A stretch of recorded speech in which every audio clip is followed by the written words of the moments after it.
Isang software engineer na si Vincent Van Code ang nagbahagi ng kanyang pananaw tungkol sa long-term cryptocurrency investment strategies. Ginamit po niya ang halimbawa ng tagumpay sa maagang adoption ni Bitcoin at inihalin tulad ito sa nakikita niyang potensyal sa kinabukasan ni XRP. Para kay Van Code ay may pagkakataon na maulit ang kasaysayan ng paglago ni Bitcoin sa pamamagitan ni XRP. Kaya yan po ang siyang ating pag-uusapan sa video na ito. Pero bago po tayo magpatuloy ay pakibasa na lamang po muna ang disclaimer dito po sa ibaba ng ating screen. Yan, simulan po natin sa ating unang katanungan kung paano po naging milyonaryo ang mga unang Bitcoin investors. Ipinaliwanag po ni Van Code na maraming naging milyonaryo kay Bitcoin dahil bumili po sila noong nasa presyo pa or nasa mababang presyo pa ito na nasa mga $1,000 at hinawakan ito sa loob ng maraming taon kahit na may matinding market volatility, malalaking pagbaba ng presyo at mahabang panahon ng kawalan ng katiyakan. Ang kanilang sikreto ay hindi po sila bumitaw kahit mahirap ang sitwasyon. Kaya ano ang sikreto ng kanilang tagumpay? Ayon sa kanya ay nakaiwas ang mga investors na ito sa tukso na mag-take profit tuwing bumabagsak ang presyo.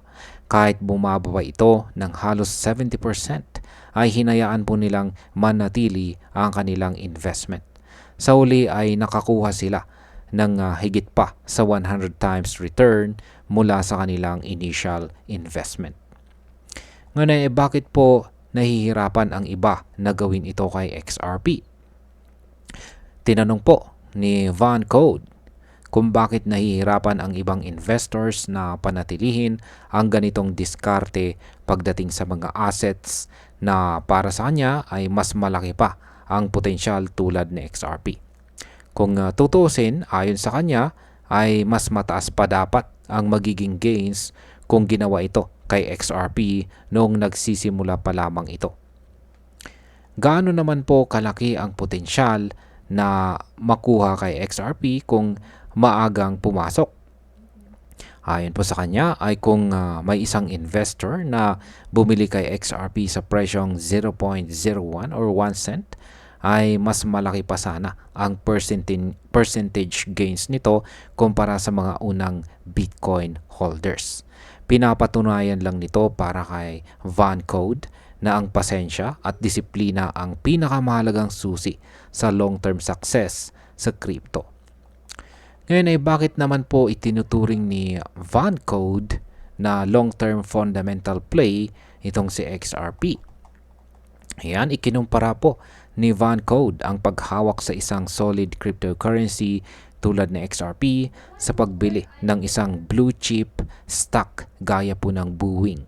Kahit may mga pagkakataon na bumababa ang presyo, ay nananatiling matatag ito sa industriya sa mahabang panahon.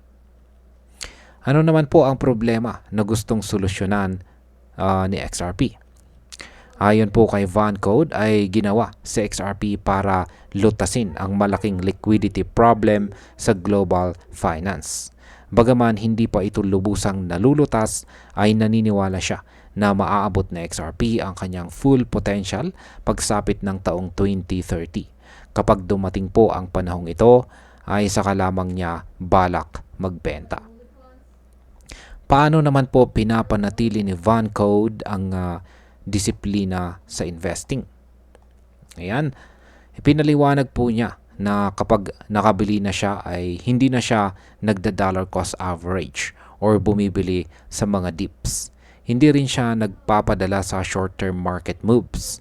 Nakaset na ang kanyang plano mula sa umpisa pa lamang para maiwasan ang emosyonal na pagdidesisyon. Ano naman po ang basihan ng kanyang kumpiyansa kay XRP? Ang kumpiyansa po niya kay XRP ay galing po sa malalim na research.